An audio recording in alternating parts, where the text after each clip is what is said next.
Dear students, आप सभी का एक बार पुनः स्वागत है इंडियन पब्लिक इंटर कॉलेज की ऑनलाइन क्लासेस में।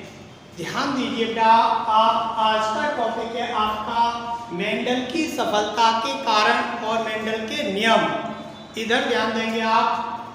क्लास 10 जिसे आपका विज्ञान भाग चल रहा है जीव विज्ञान का, और अध्याय है आपका आनुवांशिकता और जैव विकास। आनुवांशिकता और जैव विकास। ध्यान दीजिएगा, पहला टॉपिक है आपका मेंडल की सफलता के कारण। एक क्वेश्चन बनता है, मेंडल की सफलता के कारणों को समझाइए या मेंडल की सफलता के कारण लिखिए। तो ध्यान दीजिएगा, मेंडल की सफलता के मुख्य दो कारण हैं। मेंडल की सफलता के दो कारण थे। कौन कौन से बेटा? ध्यान दीजिए, मटर के पौधे का चुनाव और सेकंड कार्य प्रणाली। मतलब मटर के पौधे का उसने चुनाव दिया था और उसकी कार्यशैली, जो कार्य करने की प्रणाली थी बेटा। तो ध्यान दीजिए, दो कौन कौन से थे? मटर के पौधे का चुनाव और सेकंड कार्य प्रणाली। मेंडल ने अपने प्रयोगों के लिए मटर के पौधे का चुनाव किया जिसमें निम्न विशेषताएं थी। कौन कौन सी बेटा? ध्यान दीजिए, मटर का पौधा वार्षिक होता है। मतलब इसका क्या है कि उसका जीवन चक्र 1 वर्ष का होता है। एक, ठीक है ना, वर्ष में वो उगाओगे आप, ठीक है ना, बड़ा होगा और ठीक है ना, समाप्ति हो जाएगा। अगर वो बहुवर्षीय होता तो उसका जीवन काल 82 वर्ष का होता, तो इतने प्रयोग वो नहीं कर पाते। तो पहला इसका क्या था? वार्षिक था। मटर का पौधा कैसा था? क्या वार्षिक था। ध्यान दीजिए, सेकंड, मटर का पौधा द्विलिंगी था। द्विलिंगी से मतलब क्या है? मटर के पौधे में मेल और फीमेल दोनों अंग थे।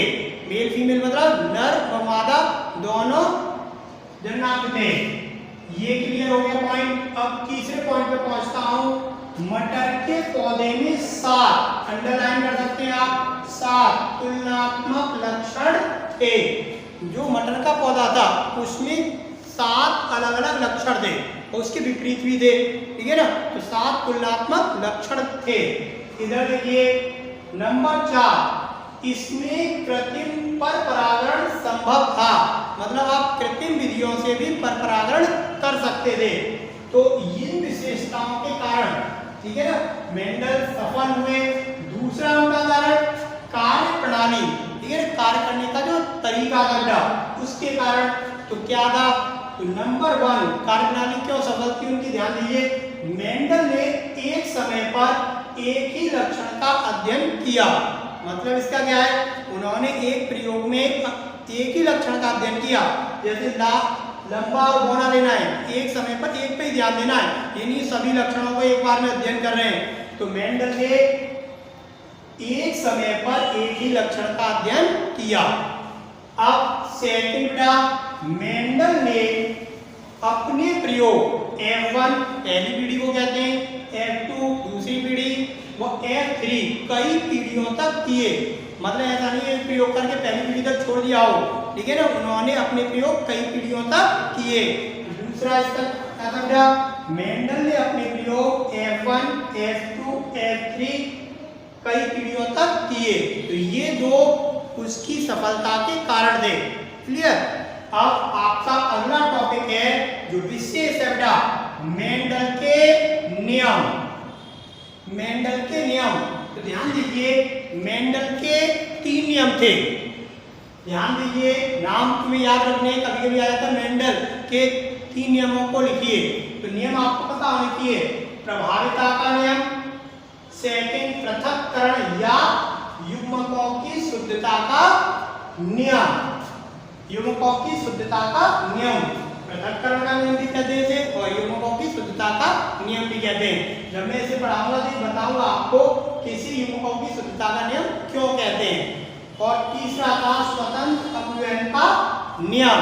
तो कौन कौन से नियम है बेटा?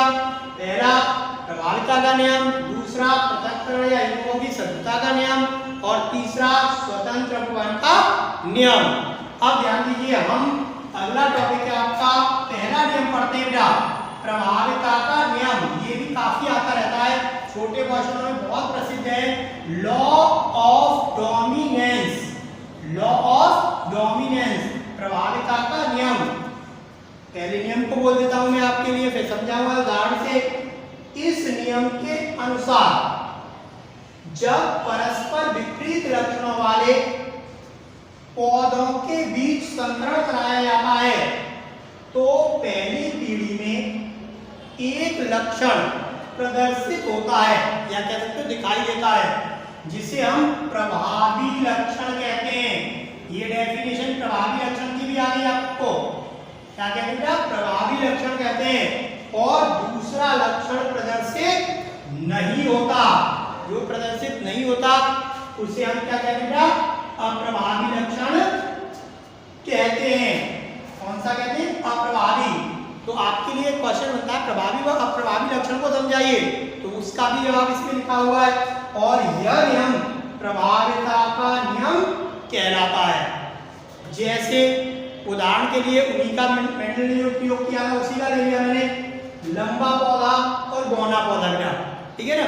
ये पैतृ पीढ़ी ली मैंने, मतलब लंबे पौधे का संकरण बौने पौधे से कराया, तो उससे जो पौधे प्राप्त हुए वे कैसे थे, सभी लंबे थे, तो लंबा पौधा प्राप्त हुआ। तो लंबा जो लक्षण है वो प्रभावी लक्षण है, और जो बौना लक्षण है जो दिखाई नहीं दे रहा है युग्मन पीढ़ी में, वो अप्रभावी लक्षण है। दोबारा से मैं इस नियम को समझाता हूँ। इस नियम के अनुसार जब परस्पर विपरीत लक्षणों वाले पौधों के बीच में संकरण कराया जाता है तो हमें F1 पीढ़ी में या पहली पीढ़ी में एक लक्षण दिखाई देता है, जिसे हम क्या कहते हैं, प्रभावी लक्षण कहते हैं। और दूसरा लक्षण दिखाई नहीं देता, जिसे हम अप्रभावी लक्षण कहते हैं। और यह नियम क्या कहलाता है, प्रभाविता का नियम कहलाता है। जैसे आपने एक लंबा पौधा लिया और एक बौना पौधा लिया, इनके बीच में संकरण कराया तो F1 पीढ़ी में, पहली पीढ़ी में मतलब उनकी संतान सभी लंबे पौधे थे, तो जो लंबा लक्षण है वो दिखाई दे रहा है, इसलिए वो प्रभावी लक्षण है। बौना लक्षण दिखाई नहीं दे रहा, इसलिए वो अप्रभावी लक्षण है। इसे हम प्रभाविता का नियम कहते हैं। धन्यवाद।